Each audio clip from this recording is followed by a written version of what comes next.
21वीं सदी में हमने कई नई टेक्नोलॉजीज का आगमन देखा है, जिनके बारे में आज से पहले हमने सिर्फ सपने में सोचा होगा। लेकिन अभी जो भी चीजें हमारे पास हैं, ये तो बस एक शुरुआत है, क्योंकि कुछ स्मार्ट दिमाग इससे भी अच्छी चीजें डेवलप कर रहे हैं, जो हमेशा हमेशा के लिए दुनिया को बदल कर रख देंगी। तो आइए आज हम कुछ ऐसे ही टेक्नोलॉजीज के बारे में पता करेंगे, जो कि हमारे भविष्य को बदल कर रख सकती हैं। AI कलात्मक आर्टिफिशियल इंटेलिजेंस या AI मशीनों के सिस्टम का कार्यान्वयन है, जो उन्हें अपने पर्यावरण का विश्लेषण करने और अपनी सफलता को अधिकतम करने के लिए स्वचालित रूप से कार्रवाई करने की अनुमति देता है। आजकल हमें AI हर जगह देखने पर मिलता है। हम ऑनलाइन जो भी एडवर्टीजमेंट देखते हैं, वो आर्टिफिशियल इंटेलिजेंस द्वारा ही बनाई जाती हैं। इनकी मदद से व्हीकल खुद को पार्क कर सकते हैं, और यहाँ तक कि इंस्टाग्राम और स्नैपचैट पर जो भी फिल्टर्स इस्तेमाल करते हैं, वो भी इनकी ही देन है। AI की मदद से वैज्ञानिक मशीनों को इंसानों की तरह रिस्पेक्ट करना सिखा रहे हैं, ताकि हमारी लाइफ को और ज्यादा आसान बनाया जा सके, या फिर हम ज्यादा से ज्यादा सामान खरीदें। लेकिन असल में आजकल मिल रही कुछ टेक्नोलॉजी सचमुच अमेजिंग है और कभी कभी अजीब भी। 2019 में Skolkovo Institute of Science and Technology के रिसर्चर्स ने एक ऐसा एल्गोरिथम बनाया, जिसमें AI का इस्तेमाल करके किसी भी तस्वीर को एक मूविंग वीडियो में तब्दील किया जा सकता है। ये सोर्स इमेज पर कुछ पॉइंट्स मार्क करता है, जिसके बाद ये सबसे पहले एक वर्चुअल 3D मॉडल बनाता है और उसके बाद उसमें मौजूद गैप्स फिल करता है, जिसकी मदद से चेहरे को अलग अलग एंगल से दिखाया जा सकता है। जितनी ज्यादा तस्वीरें होंगी, उतनी ही अच्छी क्वालिटी मिलेगी। हालांकि ऐसा एक तस्वीर की मदद से भी किया जा सकता है। अभी तक ये मर्लिन मुनरो, अल्बर्ट आइंस्टाइन और यहाँ तक कि मोनालिसा जैसे मशहूर चेहरों पर ट्राई किया गया है, और उनके बहुत ही सटीक लिविंग पोर्ट्रेट्स तैयार किए गए हैं। हालांकि इस टेक्नोलॉजी में बहुत सी बुराइयां भी हैं। ऐसा पूरी तरह से मुमकिन है कि भविष्य में ब्लॉकबस्टर एक्टर्स इस AI का इस्तेमाल करके अपने लुक्स, आवाज और यहाँ तक कि ट्रेट्स को भी बदल दें, और हो सकता है कि इतनी अच्छी क्वालिटी के कारण आगे जाकर एक्टर्स को शायद सेट पर जाने की जरूरत भी ना हो, और हो सकता है आने वाले समय में हम ऐसी फिल्में देखें। डीप लर्निंग AI का इस्तेमाल पहले से ही सेलिब्रिटीज के फेक वीडियोस बनाने के लिए इस्तेमाल किया जा रहा है।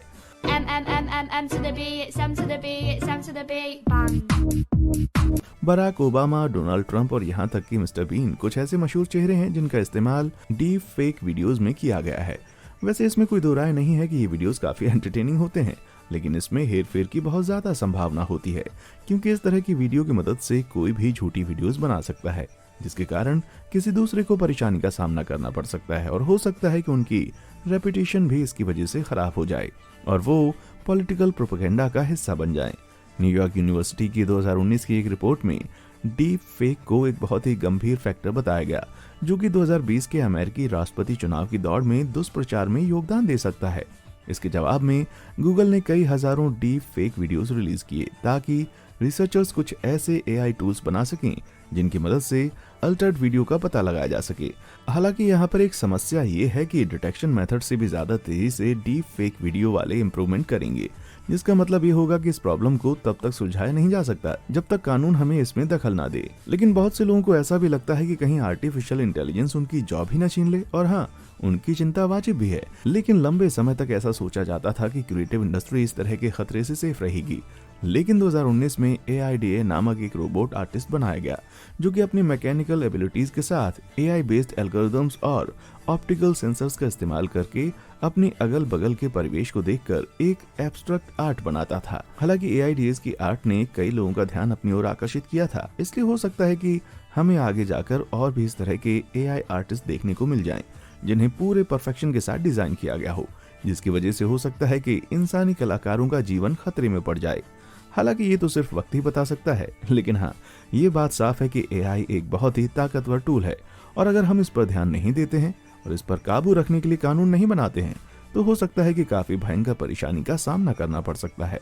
हमारी ये वीडियो यूं ही जारी रहेगी, पर अभी हम आपको बताते हैं एक आपके लिए बहुत ही काम की बात। बैंक में FDs 5% तक रिटर्न देती है और बॉन्ड्स 7.15% तक रिटर्न्स देते हैं, पर पिछले एक साल में निफ्टी की वैल्यू 60% तक बढ़ चुकी है। तो फैक्ट ये है कि अगर आप आज से ही स्टॉक मार्केट में इन्वेस्ट करना शुरू करते हैं, तो लॉन्ग टर्म में अच्छे रिटर्न ले सकते हैं। पिछले एक साल में 1 करोड़ से भी ज्यादा लोगों ने स्टॉक मार्केट में अपना डीमेट अकाउंट खोला है, क्योंकि इन लोगों ने स्टॉक मार्केट के पावर को समझा। अगर आप भी स्टॉक मार्केट में इन्वेस्ट करना चाहते हैं, तो सबसे पहले आपका डीमेट अकाउंट होना काफी इंपॉर्टेंट है। जो कि आप 5 पैसा के साथ भी फ्री में बस 5 मिनट में ओपन कर सकते हैं। आप मिनिमम 100 रुपए से भी अपना इन्वेस्टमेंट शुरू कर सकते हैं और 5 पैसा चार्ज करता है 0% ब्रोकरेज और फ्लैट 20 रुपए पर ऑर्डर। 5 पैसा पर मिलती है आपको 8 डिफरेंट लैंग्वेजेस की सुविधा, जिसे आप काफी कन्वेंशनली यूज कर सकते हैं। 5 पैसा की बेस्ट बात यह है कि यहाँ पर नए इन्वेस्टर्स या ट्रेडर्स के लिए आपको स्टॉक रिकमेंडेटर्स भी मिलते हैं, जैसे इंट्राडे के लिए, short term and long term investing के लिए वो भी फ्री। कभी किसी मुश्किल में आप पड़ भी गए तो इनका कस्टमर सपोर्ट झट से प्रॉब्लम सॉल्व कर देता है। 5 पैसा is one of the fastest growing discount broker app in India. 5 पैसा ऐप बहुत ही फास्ट और इजी टू यूज है और डार्क टू नॉर्मल मोड तक सपोर्ट करता है, यानी अब निवेश हुआ आसान और लाभदायक। अब तो सबको पता है। लिंक मैंने डिस्क्रिप्शन में दे दी है। अभी आप जाकर अपना फ्री डीमेट अकाउंट खोल सकते हैं। देर किस बात की, शुरू कीजिए अपना निवेश 5 पैसा के साथ। तो चलिए अब वापस बढ़ते हैं अपनी वीडियो में आगे और बताते हैं आपको कुछ अमेजिंग फैक्ट्स। आग की आवाज। 2019 में ऑस्ट्रेलिया में लगी जंगल की आग के कारण लगभग 18.6 मिलियन हेक्टेयर जमीन जल गई थी, जिसमें 6000 घरों में भी आग लग गई और ऑस्ट्रेलिया को तकरीबन $100 बिलियन का नुकसान हुआ था। जैसे जैसे वैश्विक तापमान में वृद्धि हो रही है, इन जंगलों में लगी आग पर काबू पाने के लिए शुष्क स्थितियां खराब होती जा रही हैं और जैसा कि हम देख रहे हैं, ऐसी परिस्थिति से निपटने के लिए हमारे पास बहुत से लोग हैं, लेकिन जिंदगी पर इस तरह से रिस्क लेने का मतलब है हमें नई टेक्नोलॉजी की ओर बढ़ना होगा। फिलहाल हमारे पास जो तकनीक मौजूद है वो है हेलीकॉप्टर्स में पानी लोड करके आग पर डालना। हालांकि एक नई टेक्नोलॉजी भी सामने आ रही है जो आग से निपटने में सक्षम होगी। हालांकि शुरुआत में आपको थोड़ी सी अजीब जरूर लगेगी। फायर साउंड एक अशुभ उड़न तश्तरी की तरह लग सकता है, लेकिन ये क्रिएशन लोगों की जान बचाने के लिए बनाया गया है, ना कि उन्हें किडनैप करने के लिए। ये उड़ने वाली डिवाइस एक तरह का ड्रोन है और इसके नीचे ताकतवर एग्जॉस्ट फैंस लगे होते हैं, जिनकी मदद से ये उड़ता और चलता है। इसे डिजाइन किया गया है ताकि ये जंगल में और पार्क में उड़ सके और आग को अपने स्मोक सेंसर्स और थर्मल कैमरा की मदद से ढूंढ सके। लेकिन इस टेक्नोलॉजी को जो खास बात बनाती है वो है इसके आग को रोकने का तरीका। फायर साउंड आग की लपटों पर 30 और 60 हर्ट्ज के बीच ध्वनि की एक तेज कम आवृत्ति विस्फोट का उत्सर्जन करता है। अब आप सोच रहे होंगे कि आवाज की मदद से हम आग को कैसे कंट्रोल कर सकते हैं, लेकिन इसके पीछे का राज आवाज के काम पर निर्भर करता है। हाई पावर से जनरेट होने वाली प्रेशर वेव्स और low frequency sounds air particles को आग से दूर करता है, जिससे बर्निंग मटेरियल तक ऑक्सीजन ना पहुंच सके। और जैसा कि हम जानते हैं, ऑक्सीजन के बिना आग को जलते रहने में कितनी परेशानी होती है। हाँ, ये बात पक्की है कि सिर्फ एक फायर साउंड ड्रोन की मदद से हम आग पर काबू नहीं पा सकते, लेकिन बड़ी आग पर काबू पाने के पीछे का आइडिया है इन डिवाइसेस को एक दूसरे के साथ कनेक्ट करना, ताकि एक जगह पर जाकर एक साथ काम कर सके। और तो और हमेशा ही आग की खोज में हम रहते हैं और उनकी इस खासियत की वजह से वो आग को तभी कंट्रोल में ला सकते हैं जब आग ने विशाल रूप ना लिया हो। इसकी मदद से हम बिल्डिंगों का नुकसान होने से बचा सकते हैं और तो और ऑस्ट्रेलिया में हमेशा होने वाली जंगल में आग लग रही है और उस आग से वन जीवों को होने वाले नुकसान को भी हम बचा सकते हैं। हो सकता है अगर ये आइडिया सफल हो जाता है तो ये आगे जाकर फायर फाइटर्स को भी रिप्लेस कर दे, जिससे हम इंसानों की जिंदगी पर मंडरा रहे खतरे को कम कर सकते हैं। हालांकि इसका एक बुरा पक्ष भी हो सकता है। शुरुआत में तो जब ये ड्रोन एक साथ उड़ रहे होंगे तब इनसे बहुत सारी आवाज की उत्पत्ति होगी, भले ही उनकी आवाज इंसानों के लिए कम ही क्यों ना हो। और तो और ऐसा भी हो सकता है कि फायर साउंड ड्रोन की मदद से फायर सर्विस में काम कर रहे लोगों की नौकरी पर खतरा आ जाए, क्योंकि हो सकता है कि इस टेक्नोलॉजी की मदद से हम इंसानों को रिप्लेस कर दें। लेकिन जरूरी क्या है, फायर फाइटर्स को सेफ रखना या फिर उन्हें काम पर रखना? आप क्या सोचते हैं? नीचे कमेंट सेक्शन में आकर मुझे जरूर बताएं। हालांकि इसके आगे के परिणाम क्या होंगे ये तो हमें नहीं पता, लेकिन वक्त आ गया है कि हम फाइटिंग फायर विद फायर की कहावत को भूल जाएं, क्योंकि भविष्य में हम आग का सामना आवाज से करेंगे। अदृश्य होकर छल करना। अगर आप मेरे जैसे हैं तो आपने कभी न कभी तो सोचा ही होगा कि हैरी पॉटर के इस सीन को बिना CGI की सच्चाई में भी बदला जा सकता है। खैर, अब Canadian camouflage design company hyper stealth ने इस बात को सच्चाई में बदल दिया है। अभी तक आर्मी ने छलावरण करने के लिए अपने यूनिफॉर्म और व्हीकल्स को ही आजमाया है, लेकिन हो सकता है कि आगे जाकर हमें ये तकनीक ना देखने को मिले। शुक्र है क्वांटम स्टील्थ इनविजिबिलिटी मटेरियल का इस प्लास्टिक शीट मटेरियल के पीछे जो भी चीज रखी हुई होगी वो अदृश्य हो जाएगी, क्योंकि यहाँ ऑब्जेक्ट तक लाइट ही नहीं पहुंचेगी। इस शीट के काम करने के पीछे का कारण है अच्छे से ऑर्गेनाइज की हुई लेंटिकुलर लेंस की परतें, जिन्हें ट्रैप्ड तेल की तरह कपल किया जाता है ताकि लाइट को अपवर्तित किया जा सके, जिससे बैकग्राउंड में मौजूद दृश्य आपको सामने की ओर दिखेगा। हालांकि ये एक्सपेरिमेंट अभी पूरी तरह से सक्सेसफुल हो चुका है, लेकिन एक चीज पहले बनाई गई चीज से बेहतर होती है और हो सकता है कि आगे जाकर हमें इस टेक्नोलॉजी की मदद से परफेक्ट इनविजिबिलिटी शीट देखने को मिले। क्वांटम स्टील्थ ट्रेडिशनल छलावरण के तरीकों से बेहद अलग है और ये किसी स्पेसिफिक लैंडस्केप तक लिमिटेड नहीं है। इन्हें कहीं इस्तेमाल किया जा सकता है, बस पीछे की सतह यूनिफॉर्म होनी चाहिए और ऐसा करने से जब जवान दुश्मनों के बेस के नजदीक होंगे फिर भी उन्हें पहचानना मुश्किल होगा और उन्हें दुश्मनों पर हमला करने का और भी अच्छा मौका मिलेगा। और तो और मिलिट्री व्हीकल्स को स्पाई प्लेन्स और सैटेलाइट से छुपाना भी आसान होगा। लेकिन इनके बारे में बस यही खासियत नहीं है, अपनी लाइट बेंडिंग प्रॉपर्टीज की वजह से क्वांटम स्टील्थ हमें थर्मल डिटेक्शन से भी बचाता है, जिसकी वजह से ह्यूमन हीट सिग्नेचर को नाइट विजन डिवाइसेस से छिपाया जा सकता है और इसकी यही खासियत हमारे स्टील्थ मिशन को सक्सेसफुल बनाता है।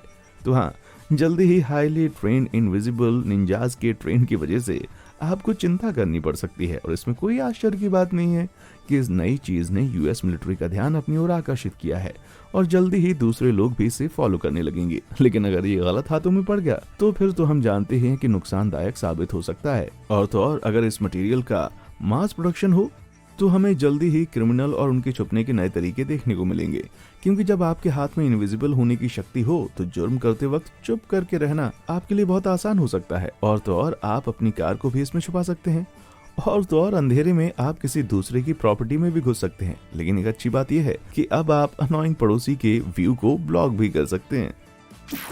Super algae. जब कभी भी आप काई को देखते हैं तो आपके मन में क्या आता है? मुझे यकीन है आपको इसे देखकर अच्छा बिल्कुल नहीं लगता होगा, लेकिन हो सकता है कि ये हरी चीजें आगे जाकर हमारे भविष्य के बायोफ्यूल का हिस्सा बन जाएं और हो सकता है हमारे खाने का भी हिस्सा बन जाएं। भारी प्रदूषण वाले जीवाश्म ईंधन के वैकल्पिक समाधान की दौड़ में सभी देश साफ सुथरे, रीन्यूएबल और लो इमिशन अल्टरनेटिव्स की खोज में हैं।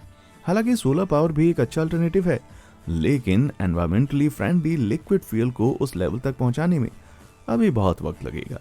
लेकिन इसमें कोई शक नहीं है कि एल्गी से उत्पन्न होने वाले ईंधन के उत्पाद में हालिया प्रगति भविष्य के लिए काफी संभावनाएं रखती है, क्योंकि ये पृथ्वी पर एक ऐसा ऑर्गेनिज्म है जो कि बहुत ही एफिशिएंट है और बाकी सभी टेरेस्ट्रियल प्लांट्स की तुलना में 10 गुना ज्यादा तेजी से उगता है और बायोमास की समान मात्रा को उत्पादन करने के लिए भूमि के 10वें हिस्से से भी कम की इसको आवश्यकता होती है। एल्गी कहीं भी किसी भी तरह के पानी में उगाया जा सकता है और साथ ही ये एक हाई एनर्जी बायोफ्यूल प्रोडक्शन करता है। ये फॉसिल फ्यूल से अलग है क्योंकि ये खुद कार्बन डाइऑक्साइड को अपने अंदर लेता है और जिसकी वजह से ग्लोबल वार्मिंग को कम करने में भी मदद मिल सकती है। वहीं बाकी के बायोफ्यूल्स को उपजाऊ भूमि की जरूरत पड़ती है। एल्गी को किसी भी तरह के क्लाइमेट में उगाया जा सकता है, बस वहाँ सूर्य की रोशनी मौजूद होनी चाहिए। एल्गी का ही छोटा रूप माइक्रो एल्गी टेरेस्ट्रियल प्लांट से भी ज्यादा गुणवत्ता रखती है, क्योंकि ये सिंपल सेल वाले ऑर्गेनिज्म होते हैं जो डिवाइड करने के बाद भी खुद को डुप्लीकेट करते हैं और इसीलिए आप यहाँ आर्टिफिशियल सिलेक्शन टेक्नोलॉजीज को बढ़ता हुआ देख सकते हैं और ऐसा करने से हम ऑयल के प्रोडक्शन को बढ़ा सकते हैं। हालांकि पूरी दुनिया के लिए एल्गी से फ्यूल बनाने का मतलब होगा बाकी के रिसोर्सेज से समझौता करना। हालांकि आजकल जिन न्यूट्रिएंट्स को एल्गी बनाने के लिए इस्तेमाल किया जा रहा है उन्हें रिसाइकल किया जा रहा है, लेकिन 10 बिलियन गैलन बायोफ्यूल बनाने के लिए आपको कम से कम 33 बिलियन गैलन पानी की जरूरत पड़ेगी। लेकिन पानी की कमी का सामना हमें जिस तरह से करना पड़ रहा है, हो सकता है आगे जाकर हमें बहुत सारी परेशानियों का सामना करना पड़े। हालांकि बहुत हद तक ज्यादा ऑयल प्रोड्यूस करने के लिए एल्गी के प्रोडक्शन के मेथड को मॉडिफाई किया गया है ताकि कम से कम रिसोर्सेज का इस्तेमाल हो सके। हम इसे इस्तेमाल करने के बारे में सोच सकते हैं और अगर हम एल्गी को भविष्य में एज अ बायोफ्यूल के तौर पर एक्सेप्ट कर लेते हैं तो हो सकता है कि हम प्रदूषण की समस्या का हल भी निकाल लें। लेकिन अगर आप एल्गी को बायोफ्यूल के तौर पर पसंद नहीं कर सकते तो हो सकता है कि आप इसे खाने के तौर पर एक्सेप्ट करने के बारे में सोचें। यूनाइटेड नेशन का कहना है कि 2050 तक पृथ्वी की आबादी में 10 बिलियन तक की बढ़त देखने को मिलेगी, जिससे लोगों के पास एग्रीकल्चरल लैंड की कमी हो जाएगी, लेकिन खाने वालों की नहीं। इसलिए हमें खाने के प्रोडक्शन पर ध्यान देने की बहुत ज्यादा जरूरत होगी। वैसे तो हमारी पृथ्वी 70% फिलहाल टेरेस्ट्रियल प्लांट्स उगाने के लिए इस्तेमाल की जाती है, लेकिन एल्गी के प्रोडक्शन में ना तब फर्श वाटर की जरूरत पड़ती है ना ही उपजाऊ जमीन की। दरअसल एक एल्गी कंपनी IWI एल्गी को उन रिसोर्सेज का इस्तेमाल करती है जो कि अन्यथा बर्बाद हो जाएं, जैसे कि रेगिस्तान और नमकीन पानी। लेकिन जो बात एल्गी को खाने के लिए पौष्टिक बनाती है वो है इसमें भारी मात्रा में प्रोटीन मौजूद होता है। बिल्कुल सोया की तरह। और इसके बारे में खास बात यह है कि इसके लिए आपको जंगल की कटाई करने की जरूरत नहीं है। हालांकि ऐसा नहीं है कि एल्गी से सिर्फ प्रोटीन लवर्स को ही फायदा होगा। स्पिरुलिना नामक एक नीली हरी रंग की एल्गी है जिसमें भारी मात्रा में amino acid, vitamin, iron, magnesium और पोटेशियम मौजूद है, जो इसे एक सुपर फूड बनाता है। कंपनीज ने घरेलू उपयोग के लिए काउंटर टॉप एल्गी बायोरिएक्टर्स बनाने की शुरुआत कर दी है, जो प्रकाश का उपयोग करके पोषक तत्वों के दैनिक भंडार का उत्पादन करते हैं। ये अजीब दिखने वाली हरी मशीन्स एल्गी फार्म्स में इस्तेमाल किए जाने वाले इक्विपमेंट का एक मिनी वर्जन ही है। वैसे इसके साथ इनका एक और फायदा है, वो है कि कार्बन डाइऑक्साइड एब्जॉर्ब करते हैं ये और हवा को प्यूरिफाई करते हैं। और हो सकता है कि भविष्य में हमें सभी घरों में ये चीज देखने को मिल जाए। इसीलिए एल्गी एक ऐसा सुपर फूड है जिसे रेगिस्तान में भी उगाया जा सकता है और तो और इसके नीचे मौजूद खारे पानी का भी इस्तेमाल किया जा सकता है, ताकि भविष्य में दुनिया की बढ़ती आबादी की आवश्यकताओं से निपटा जा सके। बस आपको इसके साथ थोड़ा कंफर्टेबल होने की जरूरत है। वैसे सच कहूँ तो फॉसिल फ्यूल एक सीमित संसाधन है, इसीलिए इंसानों के सामने जो सबसे बड़ी परेशानी आ रही है वो है क्लाइमेट फ्रेंडली वे में पूरी दुनिया को पावर प्रोवाइड कराना। लेकिन इसके लिए शायद हम अपने सितारे से प्रेरणा ले सकते हैं, जिसमें हमारा सूर्य भी शामिल है, जिन्हें अपना पावर न्यूक्लियर फ्यूजन नाम की प्रक्रिया से मिलता है। अविश्वसनीय रूप से उच्च दबाव और तापमान पर लगभग 180 मिलियन डिग्री फ़ारेनहाइट पर एटम्स के पास इतनी ज्यादा एनर्जी होती है कि वो नए एलिमेंट्स के साथ कंबाइन हो जाए। ज्यादातर मामलों में इसमें दो हाइड्रोजन एटम इस तरह की एनर्जी के साथ टकराते हैं कि वे एक हीलियम एटम फ्यूज करके अपनी विकर्षक शक्तियों को अभिभूत कर देते हैं। इस प्रक्रिया के दरमियान बहुत ज्यादा एनर्जी बनती है, जिसने काफी समय से वैज्ञानिकों को चकित करके रखा है। अगर हम इस तरह की फ्यूजन एनर्जी का उत्पादन कर सकें तो हम शायद पृथ्वी को काफी ज्यादा मात्रा में पावर सप्लाई कर सकते हैं। लेकिन हम ऐसा कैसे कर सकते हैं? पृथ्वी पर इस तरह का फ्यूजन करने का मतलब हम कुछ खास हाइड्रोजन को इस तरह से करना होगा ताकि उनका स्टेट गैस में से चेंज होकर प्लाज्मा बन जाए, जिसके बाद पावरफुल मैग्नेट्स की मदद से प्लाज्मा को शेप दे दिया जाएगा और उसे इस तरह से गाइड किया जाएगा ताकि एटम एक दूसरे के साथ फ्यूज हो सकें, और तभी हम पूरी दुनिया को पावर सप्लाई कर सकते हैं। हालांकि वैज्ञानिक पहले से ही एटम्स को फ्यूज करने में सक्षम हैं, लेकिन वो स्केल बहुत ही कम है। बस उन्हें इस बात पर फोकस करने की जरूरत है कि वो फ्यूजन की कैपेसिटी को कैसे आगे बढ़ा सकती है, और यही वैज्ञानिकों के लिए सबसे बड़ा प्रश्न है। आज परमाणु ऊर्जा संयंत्रों द्वारा उपयोग किए जाने वाले विखंडन रिएक्टर्स के विपरीत, जो फ्यूज परमाणुओं के बजाय विभाजित होते हैं, यदि संलयन रिएक्टर में कुछ गलत होता है तो प्रतिक्रिया बस रुक जाएगी। इससे भी अच्छी बात यह है कि फ्यूजन एनर्जी के लिए जिन हाइड्रोजन आइसोटोप्स का इस्तेमाल किया जा रहा था, जिन्हें ड्यूटेरियम और ट्रिटियम के रूप में जाना जाता है, उन्हें समुद्री पानी से आसानी से आसुत किया जा सकता है। और ये फिशन रिएक्टर्स में बिल्कुल ही अलग हैं, जो बहुत ज्यादा वेस्ट प्रोड्यूस करते हैं। लेकिन सबसे अच्छी बात तो यह है कि अगर हम फ्यूजन रिएक्टर्स को सही तरीके से इस्तेमाल करना सीख जाएं, तो हम बहुत ज्यादा एनर्जी का उत्पादन कर सकेंगे, जो शायद ही हम ऑयल के टैंक से जनरेट कर सकें। अफसोस की बात यह है कि फिलहाल हम फ्यूजन पावर जनरेट करने में जितनी एनर्जी इस्तेमाल कर रहे हैं, उतनी एनर्जी जनरेट नहीं कर पा रहे। लेकिन मुझे पूरा यकीन है कि वक्त कभी ना कभी जरूर बदलेगा। गवर्नमेंट को इसमें इतना ज्यादा स्कोप नजर आ रहा है कि वो जो भी इस फ्यूजन पावर को डेवलप करेगा, उसे गवर्नमेंट रिसर्च करने के लिए पैसे देगी। इस तरह की सबसे बड़ी परियोजना अंतर्राष्ट्रीय थर्मोन्यूक्लियर एक्सपेरिमेंटल रिएक्टर है, जो फ्रांस के सेंट पॉल लेज ड्यूरेंस में है। इस प्रोजेक्ट को कई देशों ने फंड किया है, लेकिन इस तरह के प्रोजेक्ट में शायद काफी लंबा समय लग सकता है, और शायद जब तक ये पूरा हो तब तक $22 बिलियन से भी ज्यादा पैसे खर्च हो गए होंगे, क्योंकि दुनिया भर की सरकार इस तरह के प्रोजेक्ट पर खर्च कर रही है। इसलिए स्कोप ज्यादा है कि हमें भविष्य में फ्यूजन रिएक्टर्स देखने को मिलें। और उससे भी ज्यादा महत्वपूर्ण बात यह है, जितना हम फ्यूजन पावर को समझने की कोशिश करेंगे, उतने अलग अलग डिजाइन और तरीके हमारे सामने आएंगे। और हो सकता है कि इनमें से एक तरीका वो हो जिसकी हमें लंबे समय से इंतजार है, और हो सकता है हमें थोड़ा सा अजीब डिजाइन भी देखने को मिले, क्योंकि आजकल की डिजाइन्स बेहद ही अजीब हैं। जैसे कि ये स्टेलेटर, जिसमें आप मैग्नेटिक रिंग्स को पार्टिकल्स के फ्लो को कंट्रोल करता हुआ देख सकते हैं। जर्मन वैज्ञानिक जिन्होंने भी इस स्टेलेटर मशीन का इस्तेमाल किया है, उन्होंने टेम्परेचर और एफिशिएंसी के मामले में कई रिकॉर्ड्स तोड़े हैं, जबकि स्वयं मशीनें और उन्हें बनाने के लिए इस्तेमाल किए जाने वाले मटेरियल्स में लगातार सुधार हो रहा है। और उसी तरह से फ्यूजन रिएक्टर्स बनाने वाले कंप्यूटर्स में भी हर एक तरीके से हमारे अनलिमिटेड एनर्जी के गोल की तरफ वो हमें ले जा रही है, बिल्कुल उसी तरीके का इस्तेमाल करके जिससे सूर्य को ऊर्जा मिलती है।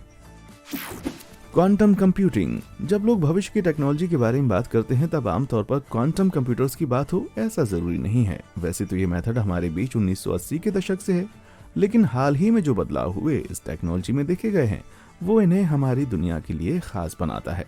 लेकिन इससे पहले कि हम क्वांटम कंप्यूटर्स के फायदे और नुकसान के बारे में बात करें, उससे पहले हम ये देख लेते हैं कि इनकी तुलना क्लासिकल कंप्यूटर्स से कैसे कर सकते हैं। हम में से ज्यादातर लोग जिन कंप्यूटर्स के बारे में जानते हैं वे कैलकुलेशंस और बिट्स के फॉर्म में डेटा ट्रांसफरिंग की मदद से काम करते हैं, जिनकी वैल्यू 0 और 1 के बीच होती है, जिसके बाद ये वैल्यूज इलेक्ट्रिकल या ऑप्टिकल पल्सेस द्वारा कम्युनिकेट की जाती हैं।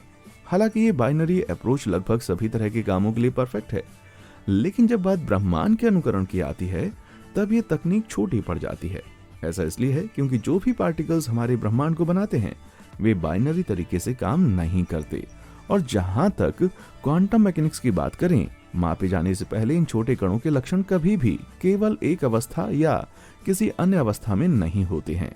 इनकी वैल्यू मैथमेटिकल तरीके से अनिश्चित होती है, जिसका मतलब यह है कि उन्हें एक साथ दो अलग अलग राज्यों में विद्यमान के रूप में परिभाषित किया जा सकता है। हाँ, क्वांटम मैकेनिक थोड़ी अजीब जरूर है, लेकिन ये देखते हुए कि हमारे क्लासिकल कंप्यूटर्स 0 और 1 के मेथड पर काम करते हैं, इसीलिए हम इन्हें तो परफेक्ट बिल्कुल नहीं मान सकते। अब अगर हम क्वांटम कंप्यूटर्स की बात करें तो इन मशीन में इंफॉर्मेशन क्वांटम बिट्स में प्रोसेस होती है, जो कुछ कणों के अनिश्चित लक्षणों का उपयोग करते हैं।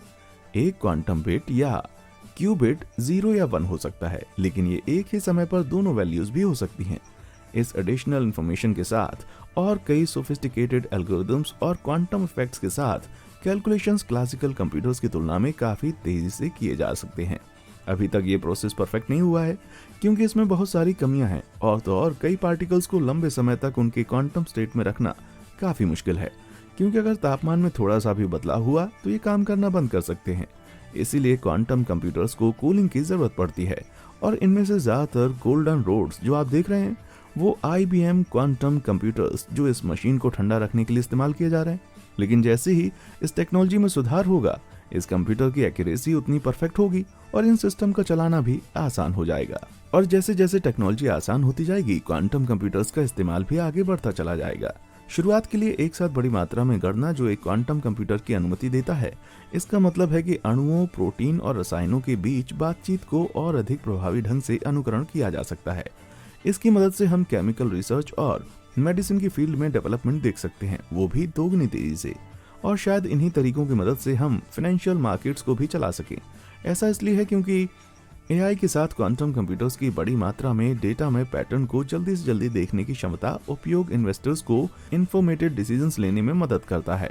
लेकिन एक तरफ जहां ये आपको अमीर और हेल्दी बना सकते हैं, क्वांटम कंप्यूटर्स हमारे सामने कुछ परेशानी भी ला सकते हैं। जैसे कि शुरुआत में डेटा इंक्रिप्शन मेथड्स जल्दी ही आउटडेटेड हो जाएंगे और लोगों के लिए प्राइवेट इंफॉर्मेशन चुराना काफी आसान हो जाएगा।